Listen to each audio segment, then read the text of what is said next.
Introduction. The following short book discusses some of the rights of the Holy Quran which must be fulfilled by every Muslim. This discussion is based on Chapter 2 Al-Baqarah, verse 121 of the Holy Quran. Those to whom we have given the book, recite it with its true recital. They are the ones who believe in it. And whoever disbelieves in it, it is they who are the losers. Implementing the lessons discussed will aid a Muslim to adopt positive characteristics. Adopting positive characteristics leads to peace of mind and body. Rights of the Quran. Chapter 2 Al-Baqarah, verse 121. Those to whom we have given the book, recite it with its true recital. They are the ones who believe in it. And whoever disbelieves in it, it is they who are the losers. As the people of the book were mentioned in the previous verses, and are mentioned in the latter verses, this verse could be referring to them also. In that case, Allah, the Exalted, as per usual, makes it clear that not all members of the people of the book, who he criticized, behaved in the same manner. Chapter 2 Al-Baqarah, verse 121. Those to whom we have given the book, recite it with its true recital. This indicates the importance of avoiding criticizing an entire group based on the actions of some members of that group. Behaving in this manner easily leads to discrimination, such as racism. Instead, each person must be judged based on their own actions. An entire organization or group can only be criticized if there is clear evidence they all behave in the same manner. Chapter 2 Al-Baqarah, verse 121. Those to whom we have given the book, recite it with its true recital.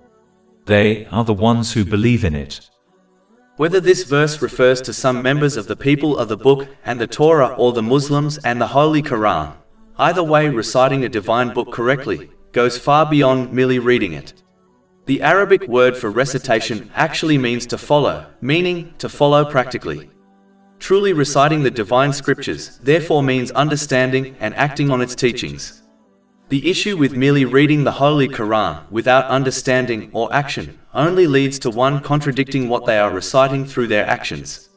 This cannot be defined as believing in the Holy Quran at all. This verse also means they apply the teachings of the Holy Quran correctly into their lives. Meaning, they avoid intentionally misinterpreting it in order to justify fulfilling their worldly desires. Sadly, a form of this can even occur amongst scholars whose blind loyalty to their school of thought and teachers encourages them to interpret the Holy Quran in order to fit their school of thought instead of interpreting it with an unbiased and open mind. It is important for a Muslim to show respect to their teachers and peers, but their loyalty must only be to Allah, the Exalted, and His Holy Prophet Muhammad, peace and blessings be upon him. This will ensure they interpret the Holy Quran correctly in an unbiased manner, just like the companions, may Allah be pleased with them, did.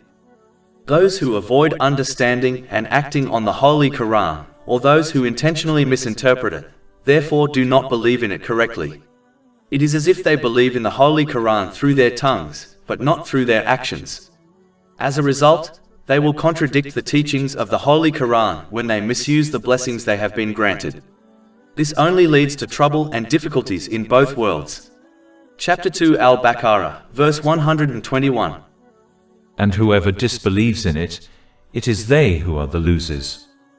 And chapter 20 Taha, verses 124 to 126. And whoever turns away from my remembrance, indeed he will have a depressed, i.e. difficult life, and we will gather, i.e. raise him on the day of resurrection blind. He will say, My Lord, why have you raised me blind while I was once seeing? Allah will say, Thus did our signs come to you and you forgot, i.e. disregarded them, and thus will you this day be forgotten. A Muslim must therefore accept and act on the Holy Quran according to the traditions of the Holy Prophet Muhammad, peace and blessings be upon him, in order to achieve peace of mind and success in both worlds, even if its teachings contradict their desires. Chapter 16 and now, verse 97.